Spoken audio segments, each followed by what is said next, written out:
lalu bisa menjadi ular. Qala alqiha ya Musa, qala alqiha ya Musa, fa'alqaha fa'idha hayyatun tas'ah. Jadi ular. Yang kemudian belakangan ular dari tongkat Nabi Musa ini memakan ular-ular sihirnya Fir'aun. Nah, sudah jadi ular, al-fakhudha wa la takhaf sanu'iduha siratahal ular. Setelah jadi ular suruh pegang lagi, pegang lagi, jangan takut. Walaupun ular itu kelihatan menakutkan, pegang lagi, jangan takut, nanti akan kembali menjadi tongkat lagi. Ini tamsil dari tongkat Nabi Musa alaihissalam. Saya sudah lama merenung-renungkan tamsil ini, ayat ini. Nabi Musa ini punya tongkat lalu ditambahkan jejak atas tongkat itu, sehingga kalau dilempar bisa jadi ular, dipegang lagi balik jadi tongkat lagi. Nah, salah satu hal yang membuat saya lama berpikir itu, ini kalau tongkatnya Nabi Musa ini setelah jadi ular mau dipegang lagi terus lari gimana?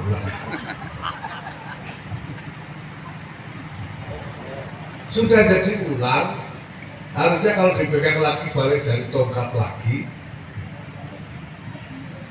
Ternyata mau dipegang malah lari, tidak bisa dipegang, wong ular. Apalagi kalau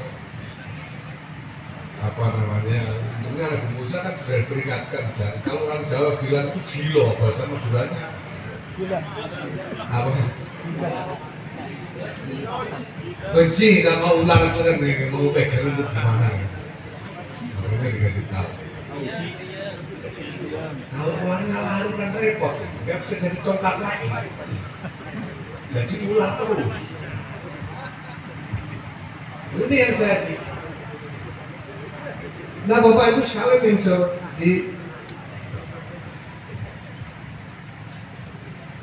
tongkat ini oleh Syekhona diberikan kepada Hadratus Syekh Kiai Muhammad Hasyim Asy'ari. Itu tentu sebagai isyarat kepemimpinan atas umat. Dan tentu kemudian setelah Hadratus Syekh, tongkat ini pun diwariskan atau diestafetkan kepada roes am berikutnya, pada Kiai Wahab Hasbullah, Kiai Abdul Wahab Hasbullah, dari Kiai Abdul Wahab Hasbullah kepada Kiai Bisri Sansuri, dari Kiai Bisri Sansuri kepada Kiai Ali Maksum, dari Kiai Ali Maksum kepada Kiai Ahmad Siddiq, dari Kiai Ahmad Siddiq kepada Kiai dan sebelum itu Bugis Kiai Ali Yafi, dari Kiai Ali Yafi kepada Kiai Ilyas Rufiat, Kiai Ilyas kepada Kiai Sahal Mahfud, Kiai Sahal Mahfud kepada Kiai Mustafa Bisri, dari Kiai Mustafa Bisri ke Kiai Ma'ruf Amin, dan Kiai Ma'ruf Amin kepada Kiai Muftahul Ahya. Maka saya berpikir bahwa yang memegang tongkat hari ini adalah Rois Am Syekh Kiai Haji Miftahul Ahya. Ini yang pertama. Yang pegang tongkat sekarang ini Kiai Miftahul Ahya. Nah, maka seharusnya kebutuhannya Kiai Miftah ini butuh untuk memastikan bahwa tongkat ini kalau dilempar jadi ular dan mau dipegang lagi supaya bisa balik jadi tongkat lagi. Jangan sampai sudah jadi ular mau dipegang lari. Ini jangan sampai. Ya, itu sebabnya beberapa waktu yang lalu dalam acara konsolidasi seperti ini di Jawa Tengah, di Semarang, waktu itu kumpul seluruh cabang-cabang dan MWC se-Jawa Tengah. Kita tahu ayo dengan tegas menyatakan mari kita tegakkan satu komando. Tunggu perintah. Jangan buka lapak sendiri-sendiri, ini kurang apa? Ini oleh Islam tidak menyatakan begitu. Karena itu tadi, karena sewaktu-waktu mungkin butuh melempar tongkat supaya jadi ular. Sewaktu-waktu gitu ya. Nah jangan sampai sudah jadi ular dipegang lagi, lalu repot dan hilang tongkatnya. Ini yang pertama. Karena kalau sudah jadi ular, ya nggak bisa lagi dipakai buat telekan, nggak bisa dipakai buat nyatikan kanan buat untuk gembalanya, nggak bisa ular. Nggak bisa dipakai macam-macam, nggak bisa. Nah, ini yang penting yang pertama. Nah, yang selanjutnya Bapak sekalian, ada tamsil lain, yang dibuat oleh Allahyarham Kiai Abdul Wahab Hafizahullah, bahwa NU ini seperti kendaraan. Kendaraan ini harus menjadi milik kita sendiri, yang bisa membawa kemanapun kita butuh atau kita inginkan. Nah sekarang yang pegang STNK kendaraan itu Kiai Miftahul Ahyar. Saya ditunjuk menjadi sopir sekaligus ngerawat kendaraannya itu. Supir itu kan biasanya nggak cuma nyopir, tapi juga melihat mesinnya, diservis dan sebagainya, kan begitu.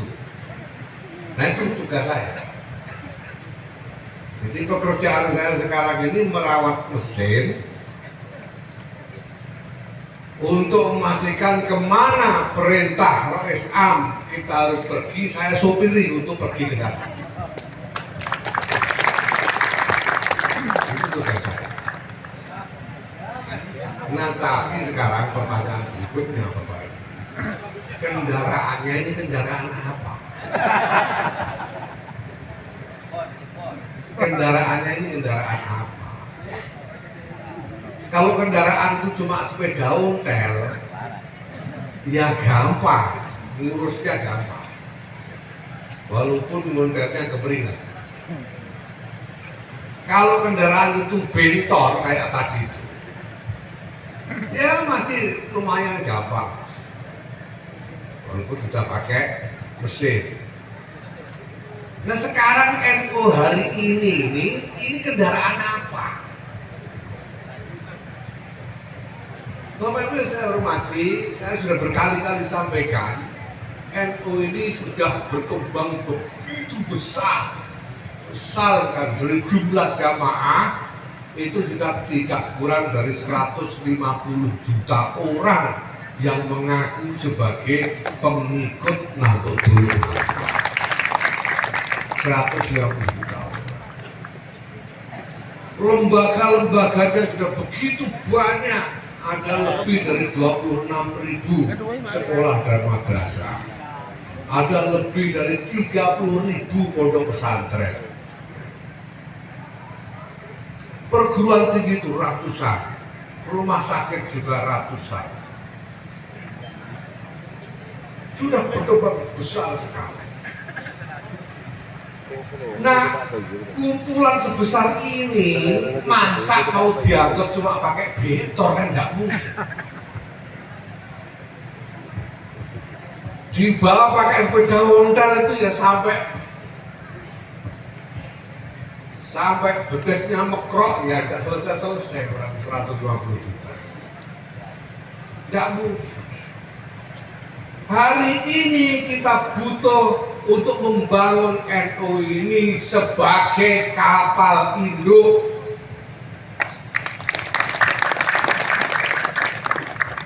Kapal induk yang ukurannya memang besar, tapi juga punya kemampuan yang besar.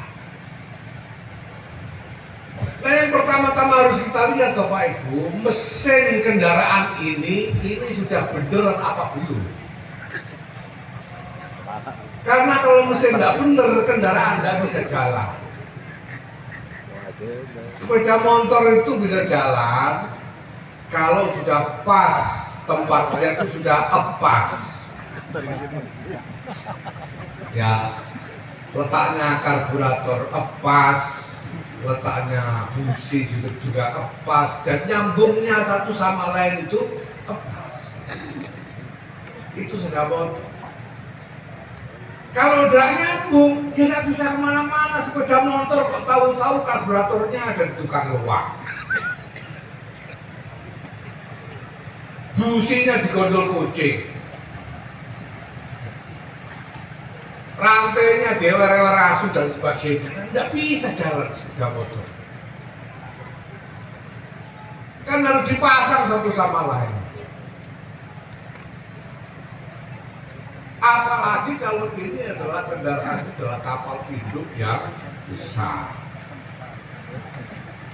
Nah sekarang ini Bapak Ibu, maka ini saya kira tamsil yang jadi yang mudah kita pahami terkait dengan keadaan NU sekarang ini. Kenapa selama ini begitu banyak orang mengeluh, begitu banyak orang menuntut? Kan sering kita dengar, seharusnya NU ini membantu ekonomi warganya, seharusnya NU ini membangun perguruan tinggi yang mutunya tinggi, yang mutunya hebat-hebat, membangun rumah sakit besar-besar dan sebagainya. Seharusnya NU ini memiliki peran sebagai lokomotif peradaban dunia dan sebagainya. Semua ini tuntutan-tuntutan, keinginan-keinginan, keluhan-keluhan yang tidak pernah bisa ditemukan jalan keluarnya. Yang muncul cuma keluhan-keluhan, tuntutan-tuntutan, keinginan-keinginan, tapi wujudnya tidak kunjung kelihatan. Saya kira Bapak Ibu sekarang bisa merasakan selama ini bahwa ini yang terjadi. Ketika ada berita tentang korupsi, kenapa NU tidak memimpin pemberantasan korupsi? Ketika ada kerusakan lingkungan hidup, kenapa NU tidak memimpin penyelamatan lingkungan hidup dan seterusnya? Tapi yang datang cuma tuntutan-tuntutan itu. Caranya bagaimana, wujud perannya seperti apa, tidak kunjung kelihatan. Kenapa? Menurut saya dan teman-teman, karena ini bukan orang baru di NU ini. Dengan semua sudah tahu Gus Ipul, Pak Amin Said, Gus Gutfan ini bukan orang-orang baru di NU, sudah lama itu bergelut di NU, mengamati apa yang terjadi di dalam NU. Nah, dalam pengamatan itu kami berkesimpulan, kenapa kok tidak kunjung terlihat? Karena kendaraan NU ini selama ini memang belum bisa jalan kemana-mana.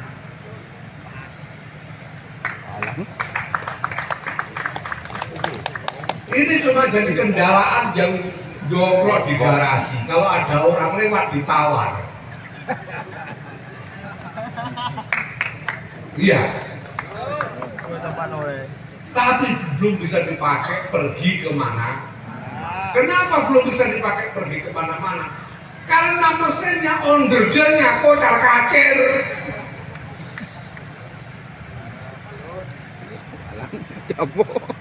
Gitu, belum terpasang, kelihatannya wah bagus, ada karburator bagus, tapi tidak nyambung sama busi, dia tidak bisa kemana-mana.